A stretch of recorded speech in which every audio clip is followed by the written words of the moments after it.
ស្ដីបងប្អូនមកថ្ងៃនេះខ្ញុំមកបង្ហាញពីលុយខ្ញុំដកលុយមិញអញ្ចឹងណាលុយខ្ញុំចូលបបោកលុយ PayPal របស់យើងដែរចូលចាំតិចអ្នកនរគ្នា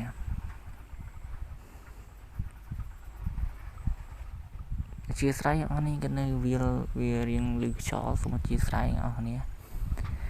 ឡូវខ្ញុំសូមបំពេញ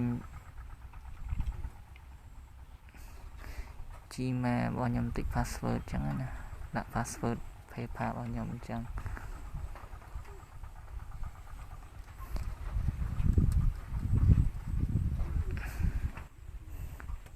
បាទបងប្អូនឥឡូវយើងចូលមកដល់កន្លែងទឹកលុយរបស់យើងហើយនេះអ្នកនរគ្នាគឺខ្ញុំដកវាងាកមិញគឺ54សេនអញ្ចឹងណាពីគេតម្លាក់ផ្លែឈើនេះឈ្មោះរបស់វានេះឥឡូវខ្ញុំគូអ្នកនរគ្នាមើលនេះទឹកលុយដែលខ្ញុំដកពីងាកមិញអញ្ចឹងណាទៅបឡូតចូលអញ្ចឹងទៅលុយវារៀងច្រើនក៏វារៀងយូរអញ្ចឹងទៅហើយនេះប្រវត្តិនៃការដករបស់ខ្ញុំគឺ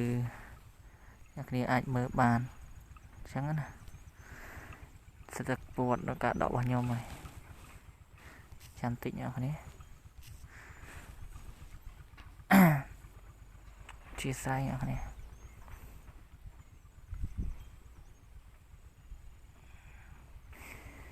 នេះខ្ញុំដកអានច្រើនអ្នកគ្នាហ្គេមនេះខ្ញុំដកអានច្រើននេះសិតទឹកលុយដែលខ្ញុំដកទាំងអស់នេះខ្ញុំដកពីហ្គេមអញ្ចឹងណានេះសិតអត់លុយដែលខ្ញុំដកចេញពីហ្គេមទាំងអស់ហ្នឹងហើយអ្នកគ្នាហ្គេមមួយហ្នឹងគឺលេងបានលុយពិតតែម្ដងគឺដកចូលកាបូបលុយ PayPal អញ្ចឹងណាគឺដកបានពិតតែម្ដងហើយអ្នកទាំងអស់គ្នា PayPal ហ្នឹងអ្នកនរគ្នាគ្រាន់តែលិញវីសាកាតខ្មែររបស់យើងចូលទៅកុំគ្នាគេខ្មែររបស់យើងហ្នឹងហើយអ្នកទាំងអស់គ្នានឹងដកលុយចេញបានហើយតែក្នុងហ្នឹងគេកាត់$5អញ្ចឹងដល់យើងដកគេកាត់$5ហើយអរគុណច្រើនអ្នកទាំងអស់គ្នា